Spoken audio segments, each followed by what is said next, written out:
Það var komið að nóvemberleysum fyrir sporðdreka. Bara svona rétt á meðinu stokka þá ætlum ég að minna að þetta er almenn leysum. Á við fyrir suma, aðra ekki. Og til gamans þá er alltaf hægt að kíkja á önnur merki úr stönnukortinu sínu. Þar með talið rísendamerki sitt og túnmerki sitt. Þau eru oft svolítið atkvæðamikil. En fyrst ætla ég að fá að vita hvaða sporðdreka ég er að lesa fyrir.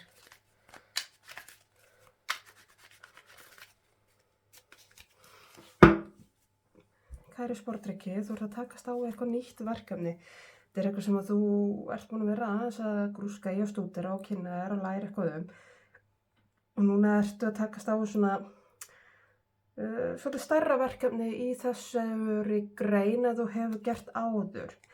Þú ert að vonast eftir mikilli grósku og afkomu af þessu og að ná einhvers konar jafnvægisfleti í því sem þú ert að gera. Þetta er mjög lærdómsríkt fyrir þig, en þú þarft aðeins að athuga þína lesti þegar kemur að þessu. Þú átt að til að vera svolítið blind þegar kemur að sjálfu þér. Þú áttir alveg þín munstur og þína hegðun sem er ekki að fara að þjóna þér vel í þessu verkefni. Og það eru einhvers konar gamlar væntingar eða gamlar hugmyndir, einhverjar hugmyndir sem þú hafðir hvernig væri að gera þetta sem þú ert að gera núna, sem að þú þarf svolítið að leggja á hilluna því að þú einfaldlega hefur ekki alltaf rétt fyrir þér. Og þú þarft að finna jafnvægi í því að vera bæði ákveðið og nýta það sem þú kannt og það sem þú veist og setja þvermóðskuna á hilluna. Ég get heila ekki að orða þetta öðruvísi. Þegar þú eru líka að sætta við það að þú kannt ekki allt og veist ekki allt. Þegar þú ert algjör nýgræðingur í því sem þú ert að gera. Þetta er töluvert mikið meira verkefni en þú bjóst við þegar þú tókst að þér og það mun verða þér svolítið þungt og þetta mun draga svolítið af þér. Með grunar að þú eigir eftir áttið að þetta taki svolítið meiri orkanu bjóst við, reynir svolítið mikið meira á og þú munt upplifa sjálft þig svolítið einsamalt í þessu sem þú ert að gera. Þú veist, og allt í einu er svolítið svona eitt í heiminum, enginn að hjálpa þér. Af því að þú átt svo ofboðslega margt eftir ólært í þessari iðn eða grein eða fyrir þetta verkefni sem þú ert að stíga inn í núna. En kæri sporðdreki, við skulum aðeins tékka á fortíðinni.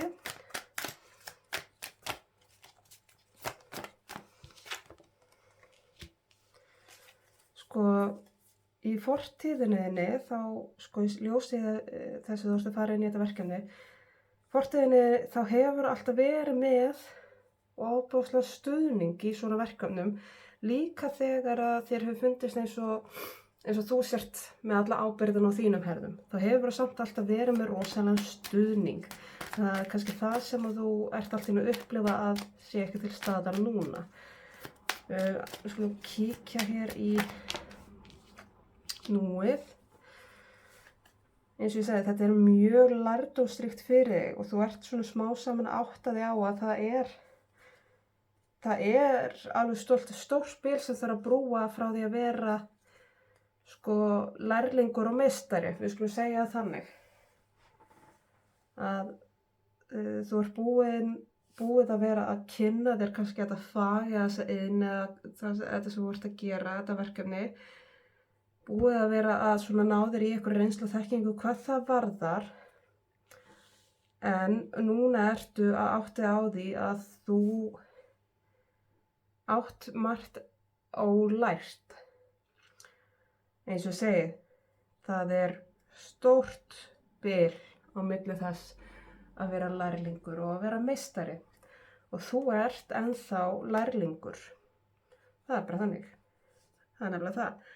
Og það er svolítið núna, þú ert bara nýskriðið í rauninni fram úr hreiðrinu. Þú ert búin að vera með alltaf svona ákveðið stuðningsnet til að grípa þig, til að halda utan á mig þegar þú ert búin að vera að takast á að svipaverkefni. Og núna ertu flogið út úr hreiðrinu Þú ert að gera þetta meira á eigin spýtur og það er bara talsverð ögrun. Og þá kemur áskorun og áskorunin segir nú verður þú að nota verkfærin sem þú kannt og svolítið líka sko nota það sem þér stendur til boða. Hverjar eru auðlindirnar þínar? Bæði hvað varðar þína þekkingu og reynslu og lærdóm, hvað varðar það sem þú kannt, en líka hvaðan koma hinar auðlindirnar þínar. Hverjir hafa verið að vinna með þér í gegnum tíðina, hverjir hafa verið innan handar. Stuðningsnetið okkar er auðlind. Reynsla þeirra í kringum okkur, reynsla þekking þeirra í kringum okkur sem að hafa reynst okkur vel í þessum málum áður. Það er líka auðlind. Þannig að áskoran þín er núna svolítið áttaði á því, sko, hvar nýtast þínir kraftar best, hvaða verkfærum beitir þú best og hvar liggja aðrar auðlindir. Og við fáum hérna smá ráðleggingu. Mér finnst þetta koma upp sem áskorun að því að þú átt eitthvað pínu erfitt með að bíta því í þig og kyngja því að þú þurfir að leita annað en bara til eigin þekkingar. Þannig kemur svolítið þvermóðskan sem þú þarft að leggja á hilluna, manstu. Og fáum ráðleggingu.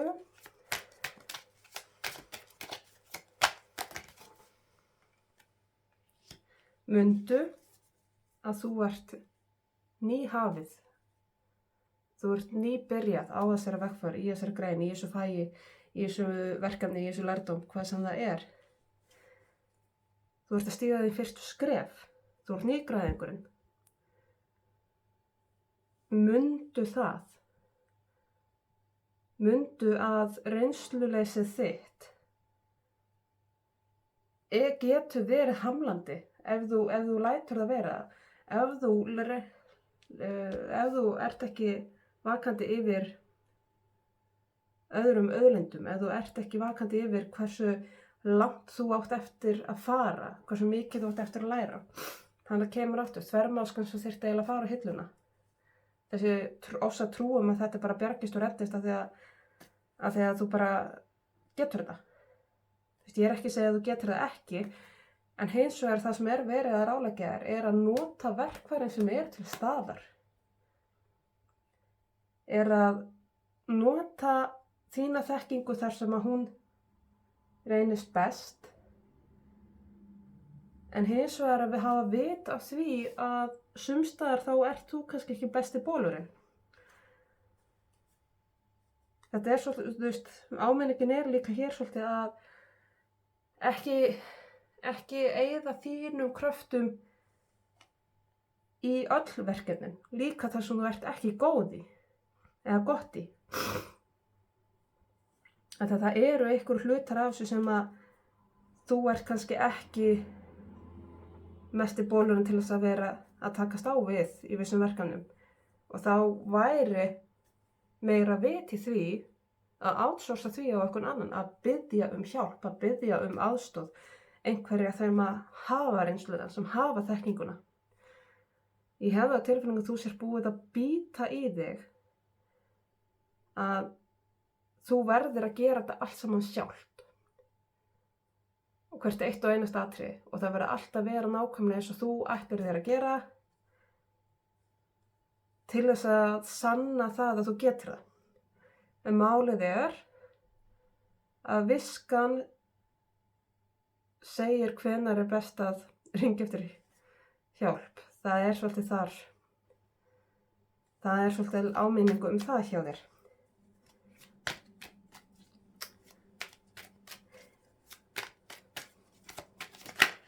Við fáum hérna og síðan, nei takk, komandi framtíð út frá þessu. Það er burt séð frá þinni þekkingu og reynslu og því sem þú hefur lært. Þá þá hefur það ekkert að segja ef þú hefur ekki vit á því að vægja á þeim sviðum sem að þú ert ekki bolur, þar sem þú ert ekki besta manneskjan í verkið, þar sem að borga sig að fá einhvern annan, leita ráða og taka ráðum.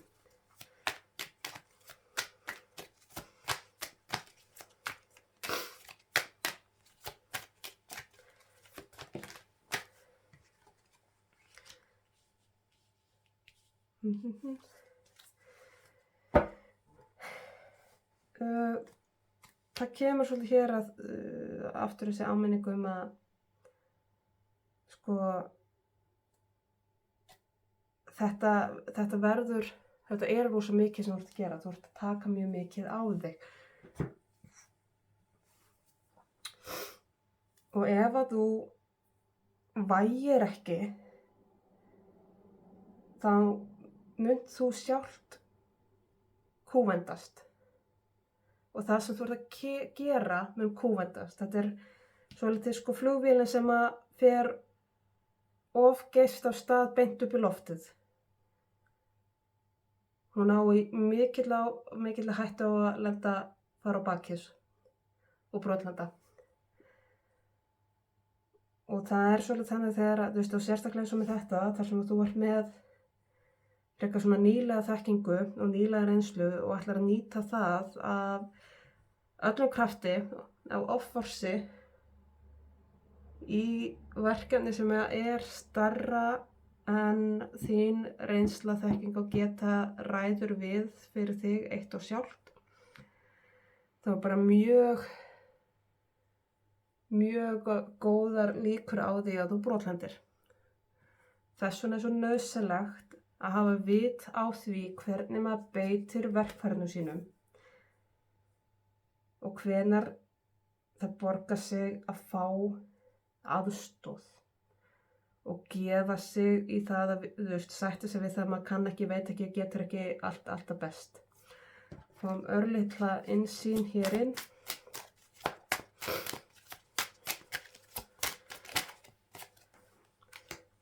Þetta er nú þegar fara að íþyngja mikið og alveg svona á sálina, þyngja sálina.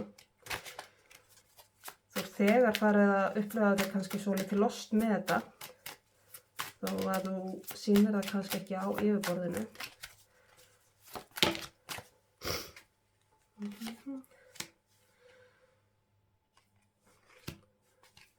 Það er svo ofboðsleg von hjá þér að þetta muni ræktast og blessast, en hins vegar það sem að þarf að í rauninni fá rými til þess að þroskast og ræktast og blessast, það er þín þekking og reynsla. Þú munt læra gífurlega mikið af þessu verkefni, en þú verður þá líka að staldra við og hugsa. Og þú verður að taka leksjónum. Þú verður að taka leksjónum líka þegar maður brennir sig. Og eins og núna þá er hér áminning að þú þarft að taka í taumana, þú þarft að stoppa, þú þarft að líta í kringum þig og endurmeta stöðuna.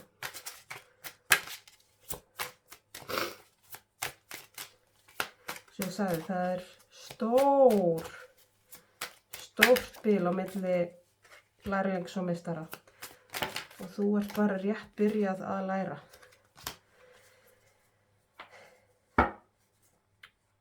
Nú þegar þú hefur upplifað þessa tilfinningu áður að það sé ómikið á þínum herðum og þá ferðu að upplifa eins og einhvern veginn sé svo mikla væntingar til þín.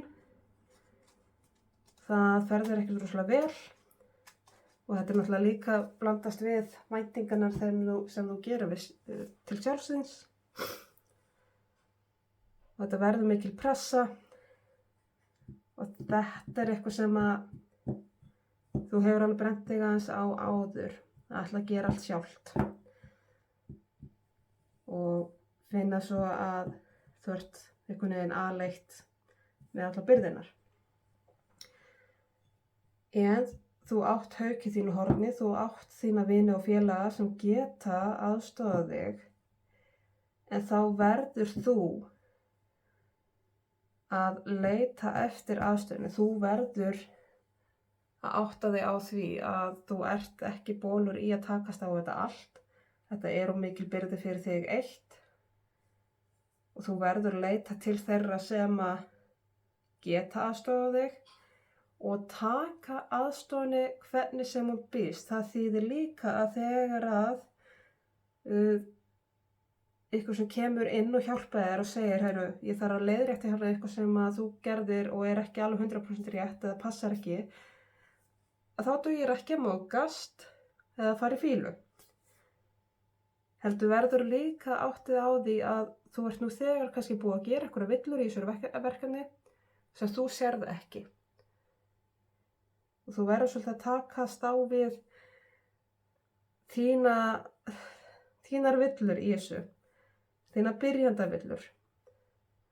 Að þegar einhver reyndari kemur inn og segir þetta nú kannski ekki alveg nógu gott, þá dugir ekkert að fara í fílu. Ef þú ætlar að fá aðstoð, taktu henni þá með þakklæti. Þó það sé ákveðin gagnrýni í því. Mundu, rýni sem er til gagns.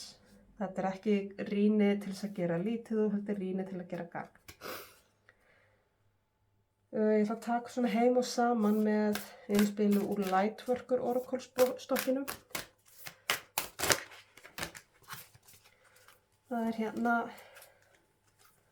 6th Ray of Devotion, 7. geisli, hvað segir mér þar? Devotion, stólum er íslensku orðið. En þessi 7. geisli skín til þín með orku elju og seglu, óbilandi athygli og styrkleika tilfinningana. Þetta er gjöf til þess að beita sem styrkleika, þetta er styrktargjöf sem gæti þessuna fært til fjöll ef þú myndir óska það og vilja það. Og það getur þá fært fjöllin með tilfinningunni einni. Þegar þessi 7. geisli kemur inn í líf þitt, þá er verið að gefa þér leiðsögn,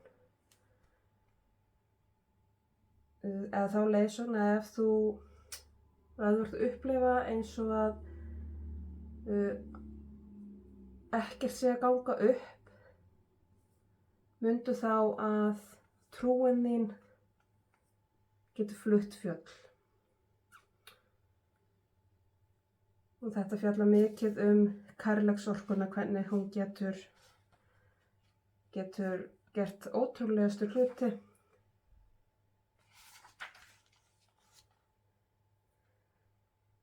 Og umfram allt að halda áfram og ekki gefast upp.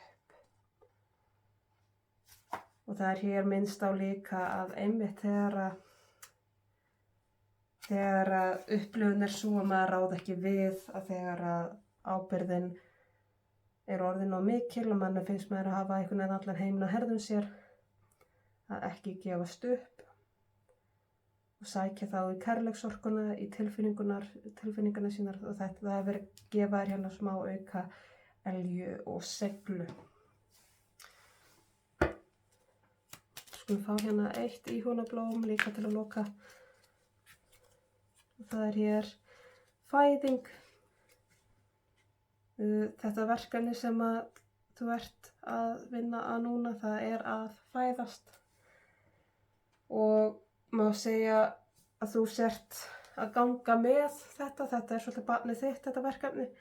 Og það er eitthvað skrítið ef þú ert svolítið upptekið af því að þetta þurfa að vera akkurat eins og þú vilt hafa það, eða akkurat eftir þínu höfði, akkurat eins og þú sért með öll smáatriðin og þínum herðum að þetta er þitt barn og þú ert að skapa það. En rétt eins og með börnin, þá þarf fleiri en einn til að skapa og fæða inn í hennan heim. Við gerum þetta víst ekki ein. Og það þarf fleiri en eina orku til þess að skapa eitthvað sem fæðist inn í heiminn. Þannig að að gera að fá aðra til liðs með sér og vinna saman. Þá ætla ég að segja þessari leiðsögn lokið. Ég vona að skilaboðin rati sönnurétt til þeirra sem þurfa á þeim að halda. Ég þakka kærlega fyrir mig og ég þakka áheyrnina.